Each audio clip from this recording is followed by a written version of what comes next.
আলচা বাগান আর পেয়ারা বাগানে দুটো বস্তিতে গেলাম, মানুষের অবর্ণনীয়, দুদিন ধরে কেউ খাননি। সম্পূর্ণ বৃষ্টির জল যদি ঢুকেছে সেটা নয়, নিচে এখানে যে ম্যানহোল আছে সেখানে যে ফুটো সেখান থেকেও জল বেরিয়ে এসছে, নোংরায় ভরে গেছে। এখন এদের বক্তব্য হচ্ছে যে বারবার কাউন্সিলরকে জানানো সত্ত্বেও, একাধিকবার এখানে শর্ট সার্কিট হওয়ার পরেও আজকে এখানের ইলেকট্রিসিটির ক্ষেত্রে কোনো ব্যবস্থা সরকার বা অন্য কোনো সংস্থার পক্ষে নেওয়া হয়নি। এটা অত্যন্ত বিপজ্জনক দিক। এদের একটাই দাবি যে যা হবার তো হয়ে গেছে। সামনে অনেক ব্যবসায়ী আছেন যারা ছোট ছোট দোকানদার আছেন, দুর্গাপুজোর আগে তাদের আটা, তাদের চাল বা বিস্কিট, অন্যতম সামগ্রী সমস্ত জলে নষ্ট হয়ে গেছে।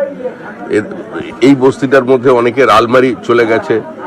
একজন ছোট দোকানদারের কথা বললাম, তার ফ্রিজের কম্প্রেসার নষ্ট হয়ে গেছে, প্রিন্টার ছিল কপিয়ারের, সেটা নষ্ট হয়ে গেছে জলে।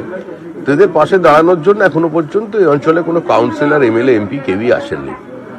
এখানের বিধায়ক 64,000 ভোটে উপনির্বাচনে জিতেছিলেন, আর এর ঠিক 100 মিটার দূরে কাউন্সিলরের বাড়ি, এখনো পর্যন্ত আসেননি। এই যে 11 জনের প্রাণ চলে গেল দুর্গাপুজোর সময়, মুখ্যমন্ত্রী কখনো বিহারের দিকে, কখনো ডিভিসির দিকে আঙুল তুলছেন, কখনো আবার একটা বেসরকারি সংস্থার দিকে তাকিয়ে বলছেন এরাই সব ব্যবস্থা নেবে।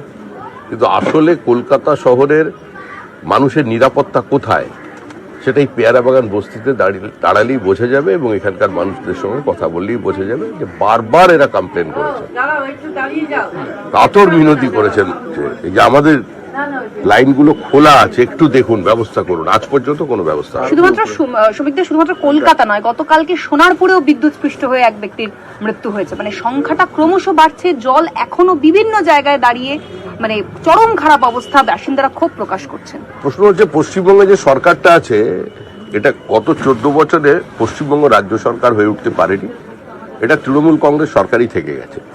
সুতরাং যে ওয়ার্ডে, যে বুথে তৃণমূল ভোট পাবে না বা তৃণমূল লিড পাবে না, সেখানে কোনো উন্নয়ন হবে না। আর কার্যত আমাদের এখানের যে রাজ্য বিদ্যুৎ পর্ষদ আছে, তাদের কোনো ইনফ্রাস্ট্রাকচার নেই, এবং থাকলেও তাদের কোনো ব্যবস্থা নেওয়ার ইচ্ছা নেই। কারণ এই তড়িতাহত হয়ে মৃত্যুর তো ঘটনা এই প্রথম নয়। দমদমে দুটো বাচ্চা ছেলে মারা গেল, এর আগেও বর্ধমানে আমরা মারা যেতে দেখেছি, বারুইপুরে মারা যেতে দেখেছি, সারা পশ্চিমবঙ্গে ঘটনা ঘটছে। এখন মুখ্যমন্ত্রীকে তো এটা মানতে হবে।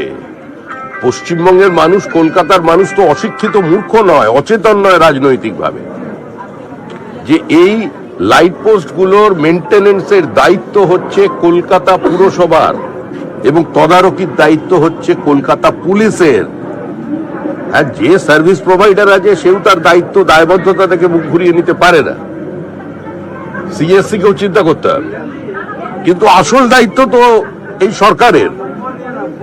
এটা কোনো প্রাকৃতিক বিপর্যয় নয়, এটা প্রশাসনিক বিপর্যয়।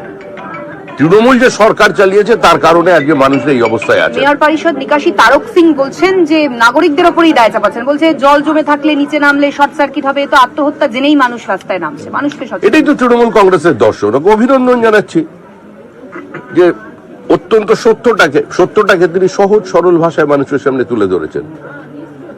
উনি জানেন এই মুহূর্তে কলকাতা কর্পোরেশনের কাজকর্ম কি এবং কলকাতার সামগ্রিকভাবে নাগরিক পরিষেবার পরিস্থিতিটা কোথায় আছে। তিনি সেই কথাটাই অত্যন্ত স্বচ্ছতার সঙ্গে মানুষের সামনে তুলে ধরেছেন। যেখানে মুখ্যমন্ত্রী দেবতার কাছে চাকরি চাইতে বলছেন, তো সেখানে উনিও বলেছেন সবকিছু ভগবানের হাতে। শহরের একটি প্রথম সারির মেডিকেল কলেজ হাসপাতাল, এই যে একটানা বৃষ্টি, জলমগ্ন পরিস্থিতি হলো, প্রায় 9 কোটি টাকার মেশিন, সিটি স্ক্যান মেশিন নষ্ট হয়ে গেছে, 1 কোটি টাকার এক্সরে মেশিন বন্ধ।